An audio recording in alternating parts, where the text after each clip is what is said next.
The late afternoon sun dipped low over the city park, painting the world in hues of amber and gold. The faint hum of laughter floated through the air as children ran freely, chasing bubbles, racing to the swings, and tumbling over the grass. Among them sat a quiet figure near the sandbox, a young boy named Ethan. His thin arms rested on the sides of his wheelchair, eyes following the other children with a mixture of longing and quiet resignation. His legs, still and fragile, told a story his small heart tried to ignore. Every so often, he'd smile faintly when a ball rolled near him or a kite soared overhead, but no one invited him to play. He was used to watching, not joining. His father, Alexander Grant, a man of immense wealth and influence, believed bringing him here might help him feel like other kids, but Ethan knew he wasn't like them. Then it began, the whispering, the laughter that cut deeper than words. A group of boys around his age pointed at him from the swings. One walked over, his smirk wide and cruel. "Why do you even come here?" he taunted. "You can't play." The others snickered. "Yeah, are you just here to watch us have fun?" Ethan's cheeks flushed red, his throat tightened as he tried to look away. "I just like watching," he murmured. The leader of the boys grabbed the handles of Ethan's wheelchair, spinning it slightly. "You like watching? Then watch this." He tossed sand toward Ethan's lap. The small grains hit his hands, scattering onto his clothes. Ethan blinked back tears. But then, a voice rang out, sharp and full of fire. "Hey, leave him alone." The boys froze and turned. Standing a few feet away was a girl with braids tied in blue ribbons. Her dark skin glowed in the sunset, her small frame steady like a shield. She dropped her backpack to the ground, stepping forward with fierce eyes. "What's wrong with you guys?" "He didn't do anything." The leader laughed nervously. "Who asked you to talk?" "I did," she said, walking closer. "Apologize to him." Now, her confidence made the boys hesitate. "He's weird," one mumbled. "No," she shot back. "You're the weird ones, for thinking it's okay to be cruel." The ringleader looked embarrassed, glancing back at his friends. None of them dared to laugh anymore. "Whatever," he muttered before walking off. Amara turned toward Ethan, her expression softening instantly. She knelt down beside his chair. "You okay?" Ethan nodded slowly, wiping his cheek. "They always make fun of me." "Not when I'm around," she said, her tone firm but kind. "I don't like bullies." He looked at her, surprised. "Why did you help me?" "Because it was the right thing to do," she said simply. "And you didn't deserve that." He smiled shyly. "My name's Ethan." "I'm Amara," she replied, returning the smile. "Nice to meet you." For a while, they just sat there, talking about school, games, and Ethan's love for drawing. Amara listened with genuine curiosity, asking him about his favorite colors and sketchbooks. When she laughed, it was a sound that made the quiet corners of Ethan's world light up. A few feet away, by a sleek black car parked near the curb, a man stood watching. Alexander Grant's sharp eyes softened as he took in the scene, his son smiling for the first time in weeks, and the brave girl who had made it happen. He'd seen her stand up against those boys with no hesitation, no fear. It struck something deep within him, something that all his money, power, and prestige could never touch. He stepped forward, but stopped midway, not wanting to interrupt the moment. For the first time in a long while, Alexander realized what true strength looked like, and it came from a child who had nothing but courage. A few minutes later, as the sunlight faded and the park began to empty, Ethan waved goodbye to Amara. "Thanks for helping me," he said softly. "Anytime," she replied, slinging her backpack over her shoulder. "Don't let anyone make you feel small, okay?" Ethan nodded, watching her walk away until she disappeared down the street. When he turned back, his father was standing behind him, a thoughtful look on his face. "Dad," Ethan said with a smile, "she's really nice." Alexander glanced in the direction Amara had gone. "Yes," he murmured, "she is." Moments later, he pushed Ethan's wheelchair toward the car, but something inside him had already shifted. That little girl's bravery had touched him in a way he couldn't explain. He decided he needed to meet her. That evening, the sky deepened to violet as the park lights flickered on. Alexander spotted her again, Amara, walking along the path, her backpack swaying lightly behind her. He called out gently, "Excuse me." She turned, surprised to see the tall man in an expensive suit approaching her. Her guard went up instinctively, but his kind eyes eased her tension. "You must be Ethan's father," she said.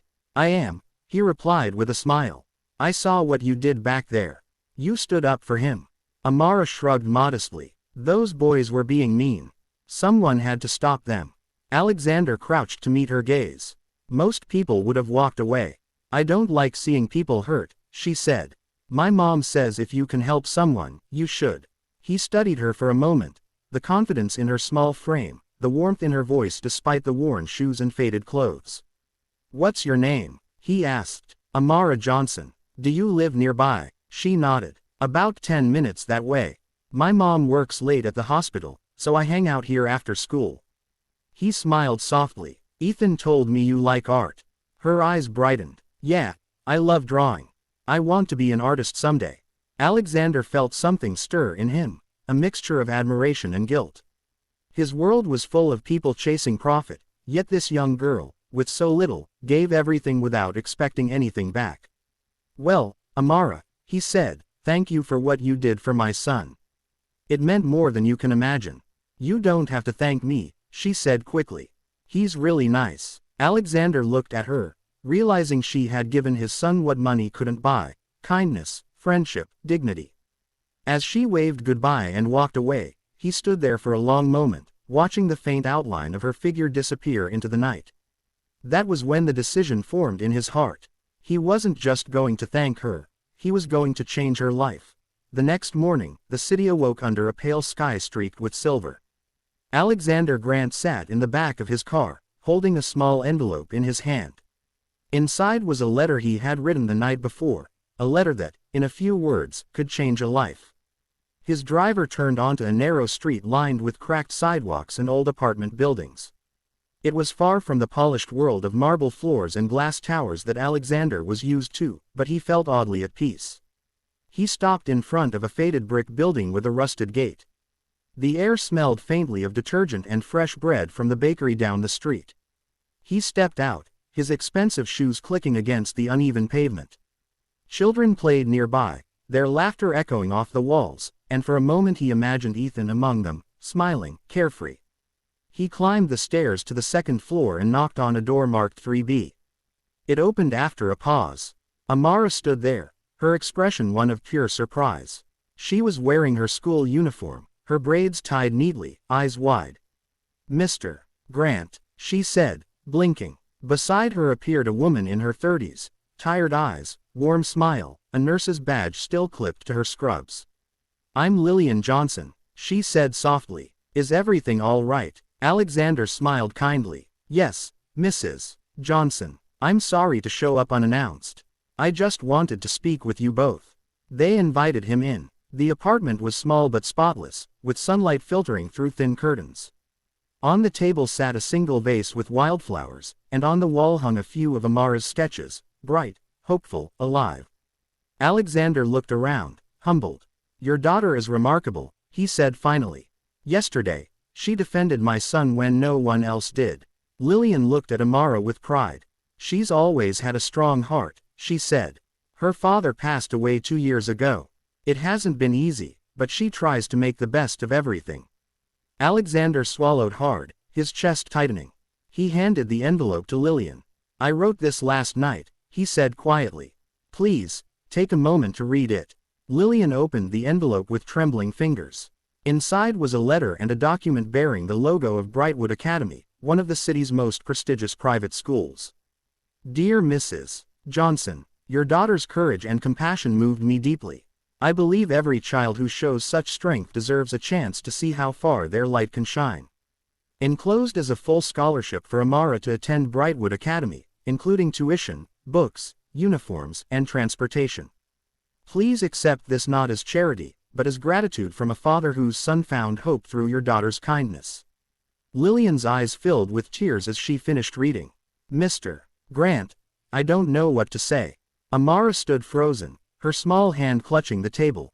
"You're sending me to Brightwood?" she whispered. Alexander nodded. "Yes, you'll start next term. And Ethan will be there too. He could use a friend like you." Amara turned toward her mother, her face glowing with disbelief and joy. "Mom, this means I can really go." Lillian wiped her eyes. "Yes, baby, you can go." The room was silent for a moment, the weight of the moment sinking in. Alexander looked down at Amara, seeing not just a child but a spark of goodness that the world desperately needed. When he left the apartment, he felt something unfamiliar, a sense of peace, of purpose. He had spent his life building empires.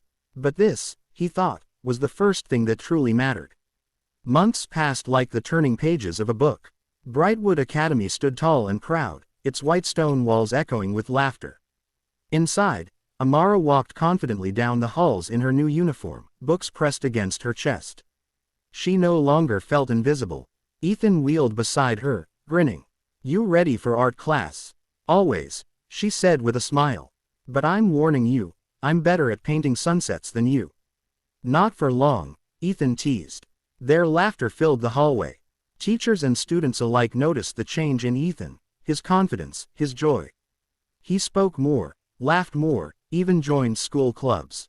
And at every event, Amara was beside him, her quiet strength holding him steady.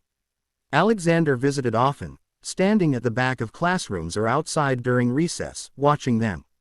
He saw in Amara something his boardrooms never held, genuine humanity. His wealth had built companies and skyscrapers, but this girl had built something far greater, connection. The school year moved quickly. Then came the annual award ceremony, where the gymnasium glittered with lights and proud parents filled the seats. On stage, Amara stood clutching a small gold trophy that read Student of the Year. Her mother sat in the front row, tears streaming freely. Ethan cheered the loudest, waving from his wheelchair. When the applause faded, Alexander stepped onto the stage. The crowd murmured in surprise. Dressed in his usual tailored suit, he approached Amara. With a gentle smile, "This young lady," he began, his voice echoing through the hall, "showed my son a kind of courage that money can't buy. She reminded me, and all of us, that kindness still changes the world." Amara's eyes shimmered with emotion. "I didn't do anything special," she said softly into the microphone. "I just didn't want him to feel alone." Alexander nodded. "And that's what makes you extraordinary." He turned toward the audience. "Starting today, I am founding the Amara Grant Scholarship Fund, a program that will help children from struggling families get the education they deserve. Because bravery and compassion should never go unnoticed." The hall erupted into applause. Amara stood frozen, her hand over her heart. Lillian rose from her seat, sobbing quietly as Ethan wheeled over to hug her. Alexander placed a hand on Amara's shoulder. "You changed my son's life," he said softly. "And mine too." Amara blinked back tears. "Thank you, Mr. Grant. But I think we all just helped each other." He smiled, his heart swelling with pride. As the audience stood in ovation, Amara looked out over the crowd, the lights bright, the faces blurred, and felt something powerful rise within her. A sense of belonging, of destiny. From that day on, her life was never the same. But neither was Alexander's. Because in a single act of kindness, a girl who had nothing had given everything.